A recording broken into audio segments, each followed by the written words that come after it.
एक छोटे से गांव में एक छोटा सा परिवार रहता था। उस परिवार में 3 लोग रहते थे। कुछ साल बाद वह एक सोसाइटी से बड़े घर में शिफ्ट हो गए। उन्होंने सोचा कि सारी नई चीजें ले लेते हैं।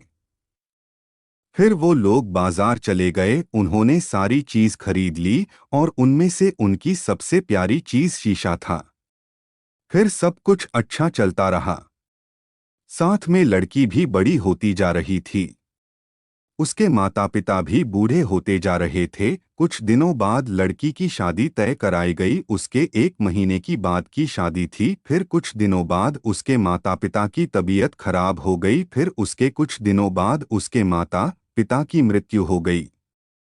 और उसकी माता पिता की इच्छा थी कि अपनी लड़की की शादी देख पाए। यह सब देखकर उस लड़की की तबीयत खराब हो गई, क्योंकि उसके माता पिता के गम में उसने खाना नहीं खाया। और अपनी शादी से 2 दिन पहले उसकी मृत्यु हो गई। और उसकी इच्छा थी कि मेरे माता पिता मेरी शादी देख सके। जब उनकी इच्छा पूरी नहीं हुई तो उनकी आत्मा को शांति भी नहीं मिली, तो उनकी आत्मा शीशे में चली गई। उनके पड़ोस में उनके चाचा रहते थे, उनसे बड़ी नफरत करते थे। उनके चाचा ने उनका सारा घर का सामान अपनी दुकान में बेचने के लिए रख लिया। धीरे धीरे सारा सामान बिक गया, बस एक शीशा रह गया। उसमें से डरावनी आवाजें आने लगी, तो उसने ध्यान से देखा कि उस शीशे में से आवाज आ रही है। तो उसने सोचा कि मैं इसे बेच देता हूं तो कुछ पैसे भी मिल जाएंगे। एक विजयनगर की सोसाइटी में उसके चाचा ने वाई शीशा बेच दिया, जो कि एक लड़की ने खरीद लिया। उस परिवार में 2 लोग रहते थे। और फिर कुछ दिनों बाद उन्होंने ध्यान से देखा कि हम लोग शीशा स्टोर रूम में रखते थे, वाई दूसरे कमरे में चला जाता था।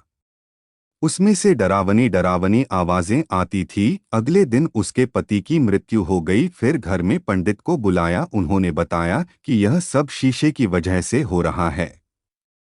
फिर पंडित ने पूजा कर कर उसे कमरे में बंद कर दिया। फिर थोड़े दिन बाद उसके यहाँ अपनी दीदी के बच्चे आए। एक दिन वाई खेलते खेलते उस कमरे तक पहुँच गए। उन्होंने वह दरवाज़ा खोल दिया और वह फिर से आज़ाद हो गया। उस लड़की को नहीं पता कि वाई शीशा फिर से आज़ाद हो गया। फिर कुछ दिनों बाद उसे एक लॉटरी लग गई और उसे नहीं पता था कि वह भूतिया जगह की लॉटरी लगी है। फिर वह कुछ दिनों बाद घूमने के लिए निकलती है। रात का समय हो रहा था।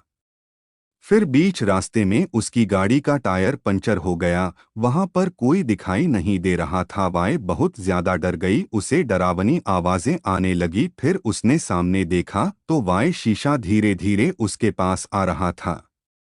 फिर वह पीछे भागी तो वहां से एक औरत आ रही थी जिसका चेहरा नहीं था। उस शीशे में से लाल खून निकलने लगा। फिर वाई 3 लोग शीशे में से निकलकर बाहर आ गए। फिर उन तीनों ने मिलकर उस लड़की को मार दिया।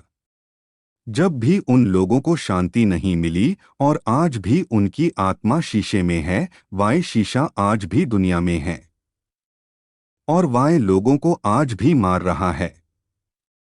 कहीं वह शीशा आपके घर में तो नहीं?